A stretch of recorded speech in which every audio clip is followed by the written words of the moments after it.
Esselamu Aleyküm ve Rahmetullah.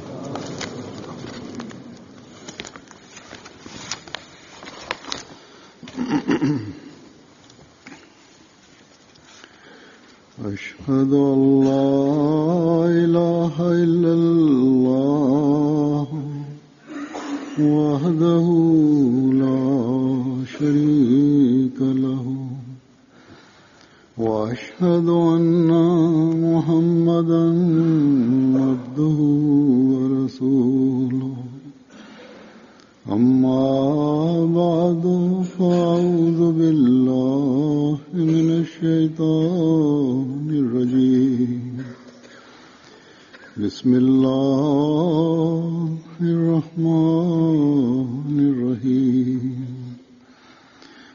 الحمد لله رب العالمين الرحمن الرحيم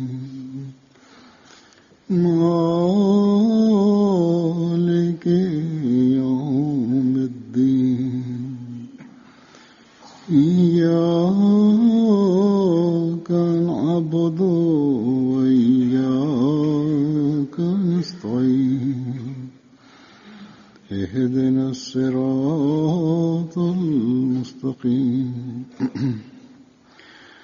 صراط الذين أنعمت عليهم غير المغضوب عليهم ولا الضالين.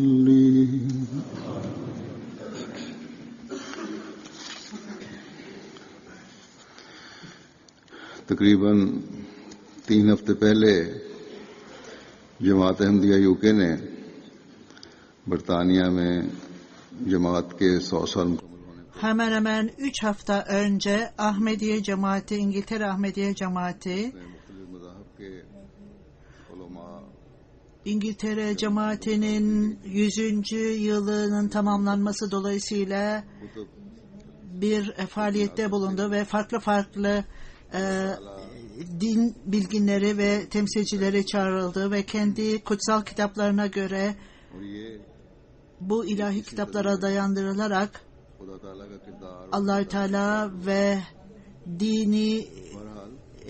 dini fikirlerle ilgili olarak konuşma yaptılar ve bunun Allah-u Teala ve onun 21. yüzyıldaki gereği neydi?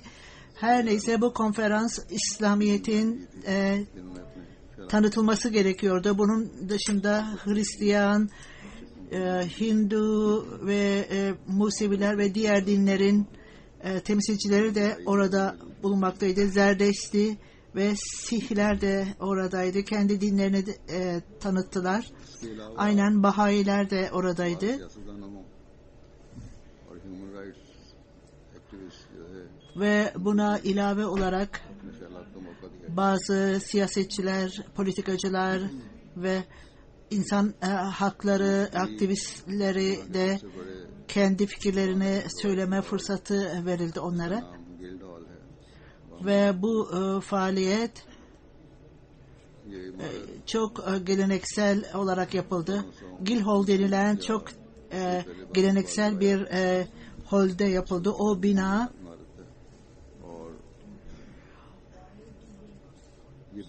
bazılarına göre 1420'li yıllarda inşa edilmişti söylenenlere göre. Bu Londra'nın en eski binalarındandı.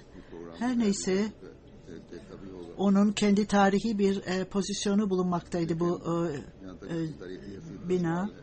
MTA'de bu program gösterildi. İnsanlar bunu seyretmiş olmalıdır. Fakat tarihi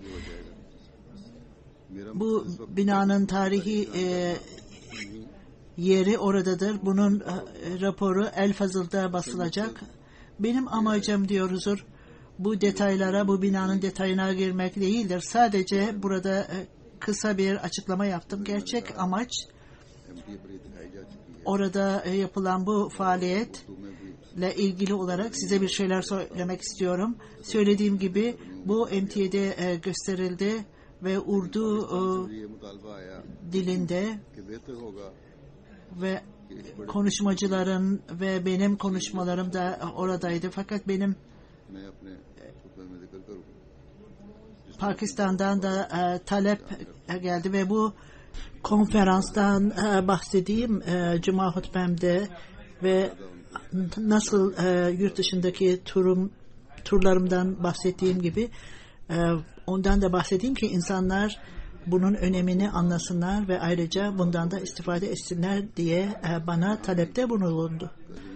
Bu programları bazı insanlar izleyemediler ve onun için ben burada dün gazetede okudum ve o holde yapılan toplantıdan bahsediliyordu. Bu zaten MTA'de yayınlanmıştı. Onun için insanlar hutbeyi daha fazla dinlerler ve böylece daha detaylı olarak açıklayayım. En iyisi bu MTA'de yayınlandığında seyredilmelidir ve bu çok son derece derin ve tam olarak yapılan bir faaliyet idi. Şimdi ise kısaca konuşmacıların ne gibi yorumlarda bulunduğundan bahsetmek istiyorum. Din bilginleri, konuşmacılarla ilgili olarak onların özetini vereceğim.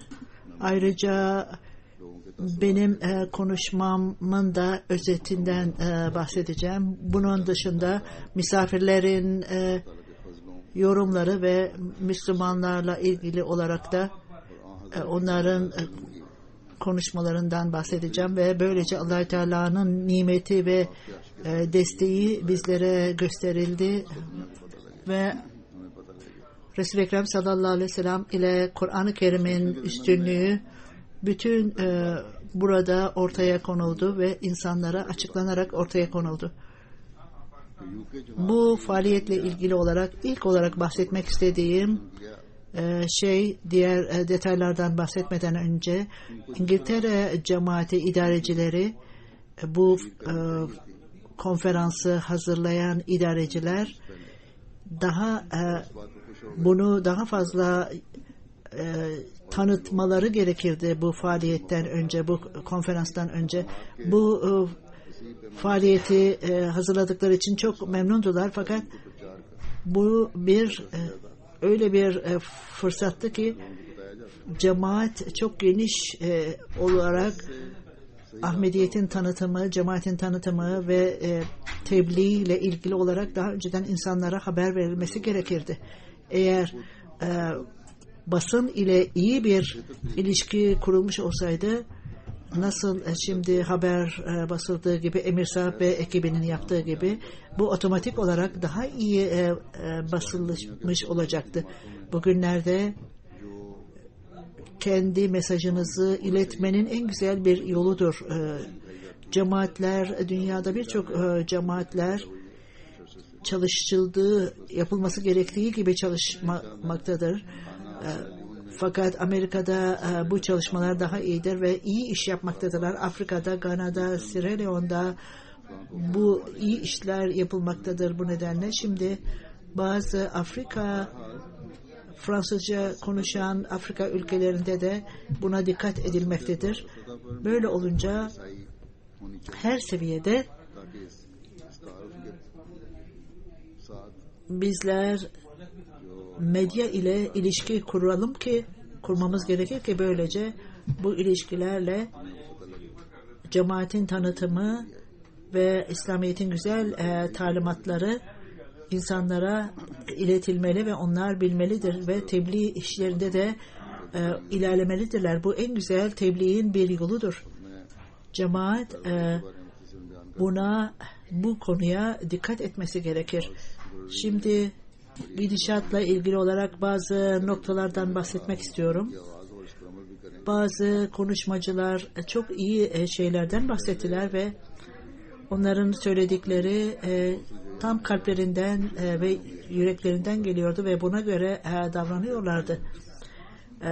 Hindu konsolun başkanı Miss Chander Sharma sahip şöyle dedi: bugünün konusu çok güzeldir, çok ilgilidir. Biz hepimiz bu noktada aynı fikirdeyiz. Allah Teala vardır ve ikinci noktada siyasi liderler ve diğer organizasyonlar barışı tesis edememişler. Her yerde kavga ve savaş vardır. İnsanlar siyasetçilere güvenini kaybetti. İnsanlığı için, insanların iyiliği için tekrar dine dönmeleri gerekir. Bizim dinimize göre bu görevi yeniden yapmamız gerekir der. Ve şöyle diyor: en önemli olan şey, bizler kendi insanlarımıza tavsiye edeceğini biz kendi örneğimizi ortaya koymalıyız ve bu esas konudur. Ve Allah-u Teala bu konuşmacılar ne söylemişse ona göre davranmalarını nasip etsin. Ondan sonra Dalai Lama'nın mesajı, Dalai Lama'nın Budizm'in temsilcisi burada İngiltere'de, onun temsilcisi onu okudu, onun mesajını. O şöyle dedi: bütün dinler daima nezaketi ve iyi talimata iyi ister. Tabii ki dinlerin inançları farklıdır ama onlara iyi davranmalı ve iyi muamele etmeliyiz. Gelecekte de bu dini değerler bize barış ve uyum vererek omuz omuza çalışmamızı sağlayacaktır. Ve bu bizim için bir nur haline gelecektir. Biz her günkü hayatımızı bu iyi ahlaki değerleri takip etmeliyiz ve dinimizin öğrettiği bu iyi ahlaki değerleri takip etmeliyiz. Her neyse diyor huzur, bu söyledikleri gayet doğrudur söylediği. Ve yine bu karışıklıklar, din adına barışın yok olmasında insanlar gerçeği anlamaktadırlar. Ben beraberce bir şeyler yapalım diye düşünüyordum ve bunun vasıtasıyla evrensel dini birlikler bir araya getirmeli ve böylece bu dinler arasında anlayış olmalı ve dünyada barış sağlanmalıdır. Ve ayrıca Ahmediye Cemaati adına 11 Şubat Uluslararası Dini Konferans burada yapılmıştır ve bu çok Ahmediye Cemaati'nin cesurca bir talimatı, cesaretle bir davranışıdır ve umarım ki bunun sonucu çok olumlu olacaktır. Birçok konuşmalar, bir şeyler söylediler ve gerçekten bunların bugünkü dünyada ihtiyacı vardır söylenmesine. Dürzi cemaatinin manevi lideri Şeyh Muvaffık Sahab, biz öyle insanlarız ki kutsal topraklarda yaşayan bizler, bütün dinlerle ilişkimiz vardır. İsrail'le ve Filistin'le, hatta Suriye'de de bizim branşlarımız vardır. Ve kutsal topraklarda birçok dinler başlamıştır ve manevi yolculuk bu kutsal topraklardan başlamıştır. Kur'an-ı Kerim'de Allah-u Teala, bizler sizleri kadın ve erkekten yarattık, sizleri gruplara ayırdık ki birbirinizi tanıyasanız ve hiç şüphesiz Allah-u Teala'nın gözünde en onurlu olan ve saygılı olan ancak Allah-u Teala'nın takvasını taşıyandır. Allah-u Teala her şeyi çok iyi bilen ve her şeyden haberi olandır demiştir. Bu Hucurat suresi 14. ayeti kerimeyi okudu ve şöyle diyor: ayrıca ben cemaatin başkanına son derece minnettarım. Beni bu konferansa davet ettiler katılmam için. Bu harika bir konferanstır ve 100. yıl için Onları tebrik ediyorum. Bizlerin Dürzi cemaati ile Ahmediye cemaati arasında dostça ilişkimiz vardır ve bizler hepinizi burada gelerek karşılaşmaktan son derece memnunuz. Bir araya gelelim ve baskıyı ayıplayalım ve barışın tohumlarını ekelim. Sadece bu Orta Doğu'da değil, bütün dünyada barışın tohumlarını ekelim. Katolik Kilisesi baş papazı Karen MacDonald şöyle dedi: bizlerin bu çeşit toplantılara katılmamız son derece önemlidir. Bunlar karşılıklı dinlerin toplantısıdır. Buna çok memnunum katıldığımdan dolayı. Dünyanın bu çeşit toplantılara da ihtiyacı vardır. Ondan sonra Papa'nın kabinesinden bahsetti. Onun temsilcisi Adalet Barış Konsülü Kardinal Peter Turkson'un mesajı okundu ve Ahmediye cemaatinin İngiltere'de 100. yılının tamamlanmasından dolayı bu konferansta hitap etmem dolayısıyla son derece memnunum. Bunun özelliği bütün dünyadan her dinin temsilcileri dünyada barışın tesisi için bir araya gelmişler ve bu konuyla ilgili olarak konuşmaktadırlar. En memnun edici tarafı budur dedi.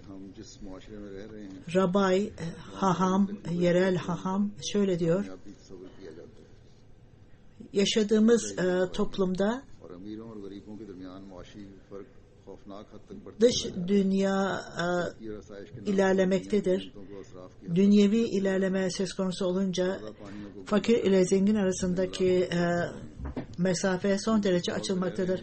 Biz son derece doğal kaynaklarımızı hesapsız olarak harcamaktayız. Tertemiz suyu ve ormanları tahrip etmekteyiz. Nerede yaşıyorsak orada karışıklık ve uyumsuzluk vardır.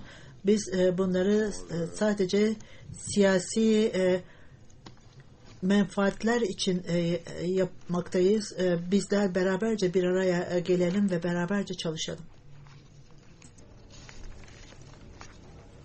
Allah Teala bütün bunların ülkelerin liderleri de bunları anlamalı ve onlara doğru yolun anlamalarını nasip etsin. Bazı mesajlar vardır insanlardan ve onların hitapları da orada. Gana Cumhurbaşkanı Yüksek Komisyoner bu mesajı okudu ve onun temsilcisi de buradaydı ve şöyle dedi: bizler bir kere daha Allah Teala'nın sevgili peygamberini gönderdiğini bilmekteyiz ve bütün insanlara hiçbir ayrıcalık yapmaksızın barış mesajı göndermiştir. İnsanlar barış içinde ve sevgi ve saygıyla yaşamalıdırlar. Barış konferansı Gana'da yapılmaktadır ve herkes orada temsil edilmektedir. Ve burada Baroness Saida varsa da geldi ve o bugün bu harika holde insanlar dünya konferansı için bir araya geldiler. Benim fikrimi burada söylemek son derece büyük bir onurdur. Bu Ahmediye cemaatinin cesaretini ve bütün yetkilileri bir araya getirmelerinde global seviyede konferansı yapmaları son derece memnuniyet vericidir ve diğer dinlerin temsilcilerini de kendi noktalarını açıklamak için çağırdınız. İnsanlık açısından Landenberg'ten sosyal yapılan işleri gördük ve bunların sonuçlarını gördük. Bu toplantıyı yapmanın başarısı da dünya dini liderlerin bir araya gelerek beraberce çalışabilmeleri ve onlar dünyada barışı sağlamak için hazırdır. Onların çalışma hazır olarak hazırdırlar bu barışı kurmak için dünyada. Buraya katılmam benim için çok büyük bir onurdur. Uluslararası Özgürlük Başkanı Dr. Karita cemaatle uzun süreden beri ilişki içindeydir ve o şöyle dedi: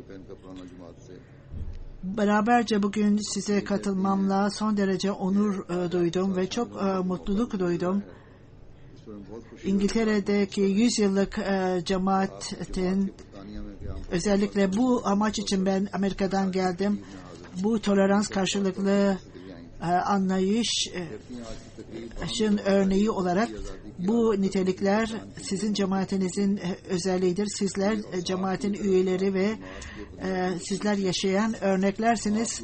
Barış dinler vasıtasıyla kurulabilir ve bütün bunlar birbirleriyle ilgilidir.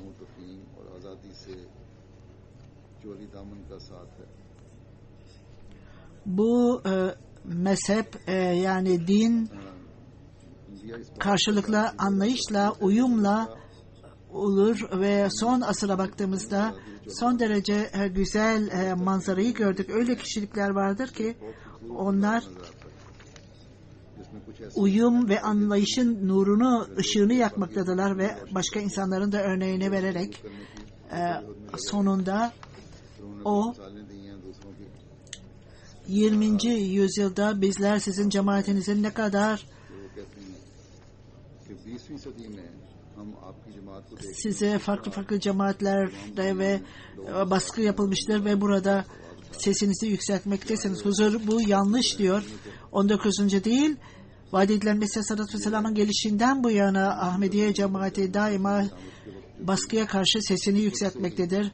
Bu vaat edilen Mesih Sallallahu Aleyhi ve Sellem'in talimatlarına göredir. Yoksa bu 20. yüzyılda değil, bu 19. yüzyıl demesi gerekirdi diyor huzur. Sizin gibi bu toleransı sizin cemaatinizde görmekteyiz ve sizler nasıl herhangi bir baskı altına alındığınızda sesinizi yükseltmektesiniz. Biz de size gibi sizler baskı altınızda sesimizi yükseltiriz. Bizler değişik dinlerin liderleri birbirimizi dinlemeyiz. Eğer bizler birbirlerimize sevgi ve saygıyla baktığımızda, onur ile baktığımızda bu Ahmediye cemaati de toleransın dersini vermektedir ve bizler daima kendi dinimizi uygulamakta özgür olmalıyız. Fikirlerimizi tartıştığımızda ve böylece insanlıkta ve insanlık fikirleri beraberce olmalıdır ve keşke bu amaçlara kalbimizle ve ruhumuzla beraber çalışmalıyız ve bütün idareciler de böyle olmalıdır.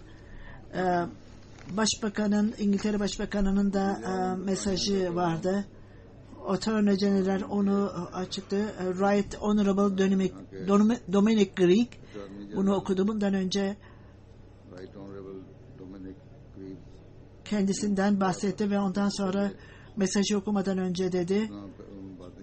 Bu konferansla ilgili olarak söyleyeceğim, bu konferansın seçim yeri son derece güzeldir. Burada İngilizler millet olarak açık fikirlilik burada yarattı ve onlar milletlere bakmaya başladılar.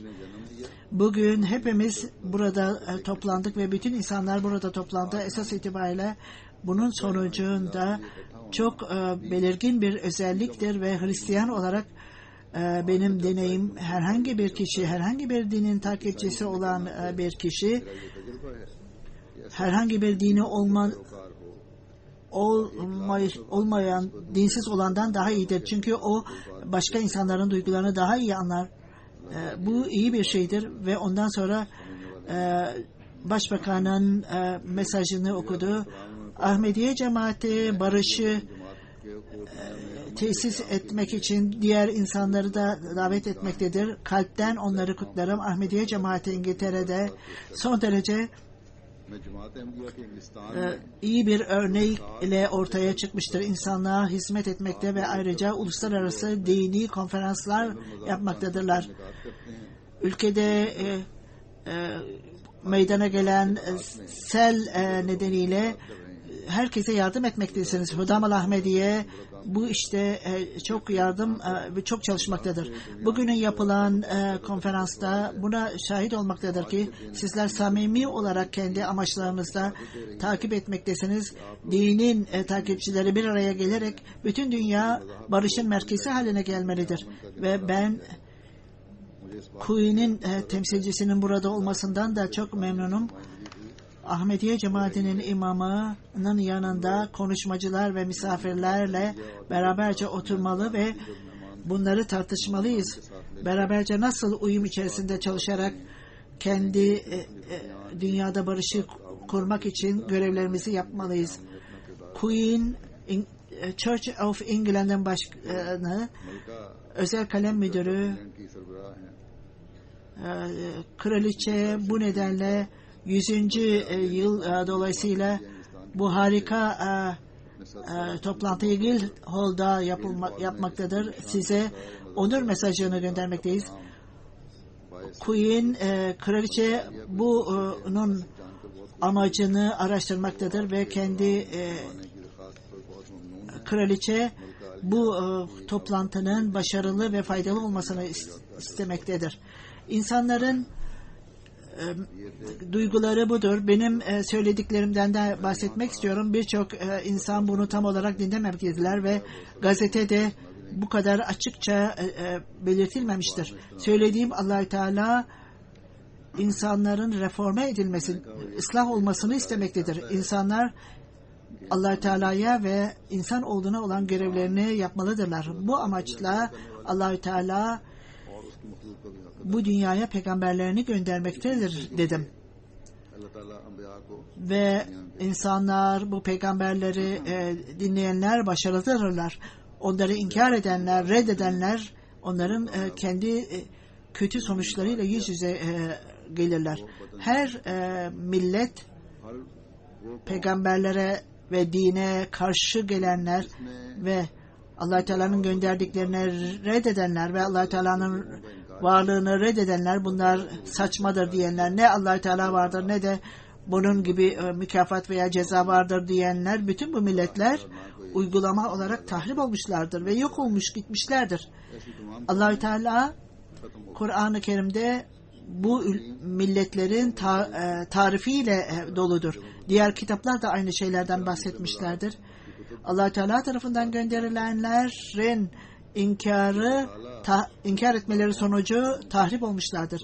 Onun için bizler düşünmeliyiz. Bunlar hikayeler, masallar değillerdir. Bilakis bütün dinlerin tarihleri de ortaya koymaktadır ki bunlar gerçektir. Yine söylediğim gibi ilahi kitaplar, inandığımız gibi Kur'an-ı Kerim'de bize Allah-u Teala'nın peygamberler göndererek bunları insanlar arasında yaygın hale getirmek istemektedirler ve insanlar yüce maneviyatçılığı ortaya koymalıdırlar ve Allah-u Teala'yı tanıyarak Allah-u Teala'ya itaat etmelidirler ve ayrıca yüce ahlaki değerleri kurmaları gerekir ve kendi insan oğullarının haklarını yerine getirmeleri gerekir dedim. Ve onlara Allah-u Teala Resul-i Ekrem sallallahu aleyhi ve sellem gönderdiğinde bütün dünyanın ıslahı için, bu amacı başarmak için bu mesajı en yüce seviyeye götürdü. Sadece mesajı yaymakla kalmayıp geceleri bunun sonucuna almak için geceleri dua etti. Onun secde ettiği yerler gözyaşlarıyla doluydu ve kalbinde insanoğlunun ıslahı ve onları tahribattan kurtulmak için onun acısı kelimelerle anlatılamaz. Onun durumuna bakarak Allah-u Teala, eğer insanlar seni dinlemiyorlarsa sen acıdan kendini yok mu edeceksin diyordu Allah-u Teala. Ben onlara söyledim ve Allah-u Teala orada durmadı. ve onun dualarını reddetmedi Allah-u Teala Resul-i Ekrem sallallahu aleyhi ve sellem'in. Bilakis onun dualarını kabul etti. Ve bu acı yalvarışlar ve durum Allah-u Teala tarafından göz önünde bulundurdu ve Allah-u Teala bu kötülükleri bırakarak ahlaki insanlar olarak Allah-u Teala ile iyi ilişkiler kuran insanlar haline getirdiler. Bu değişiklikle hiçbir dünya gücü bunu yapamaz. Bu Allah-u Teala'nın tamamen duaları dinleyen Allah-u Teala ve insanların kalbinde hakim olan Allah-u Teala tarafından yerine getirilir. Düşmanlara ve yapılan iyi muamelelerin Resul-i Ekrem sallallahu aleyhi ve sellem tarafından yapılan iyi muamelelerin tarihte hiçbir paraleli yoktur. Öyle düşmanlar Mekke'de durdukları ve orada yaşadıkları sürece düşmanlığı en yüce seviyeye götürdüler. Sanki daha önceden hiç böyle bir şey yapmamışlardı. Her müşrik bu düşmanlığı en yüce seviyeye çıkartmışlardı. Mekke'nin zaferi esnasında bütün insanları affetmişti. Sanki onlar herhangi bir şey yapmamışlardı.